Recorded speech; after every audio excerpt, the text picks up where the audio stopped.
এই যে ভিডিওটা হচ্ছে এটা মিটার প্রিমিয়াম নিয়ে।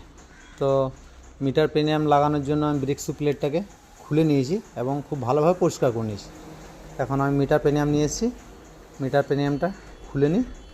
এই যে বুশ আছে, বুশের মধ্যে একটু ইঞ্জিন অয়েল দিয়ে ফিটিং করে নেব ব্রেক শু প্লেটের মধ্যে। এই যে ব্রেক শু প্লেটের মধ্যে এবার ঢুকিয়ে নিলাম। এখন একটু ইঞ্জিন অয়েল ভিতর দিকেও দিয়ে দেবো যাতে ফ্রি থাকে। তো এখন আমি এটাকে টাইট করার জন্য এই যে স্পেশাল টুলসটা আছে, এটা না থাকলে কিন্তু খোলাও যাবে না, লাগানোও যাবে না।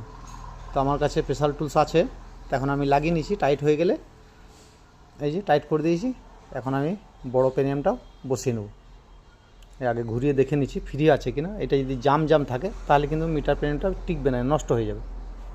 তো এটা আমার ফ্রি আছে। এখন বড় প্রিমিয়ামটা গ্রিস দিয়ে লাগিয়ে নিচ্ছি। বড় প্রিমিয়ামটা লাগিয়ে একটা লক থাকে উপরে, লকটাও ফিটিং করে নেব। তো এখন আমি লকটা লাগিয়ে নিই।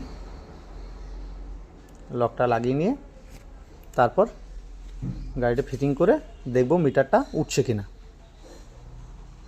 লাগিয়ে নিয়েছি, এই তো মিটার উঠছে। তো থ্যাংক ইউ। আমার এই ভিডিও দেখে ভালো লাগলে লাইক শেয়ার কমেন্ট করবেন।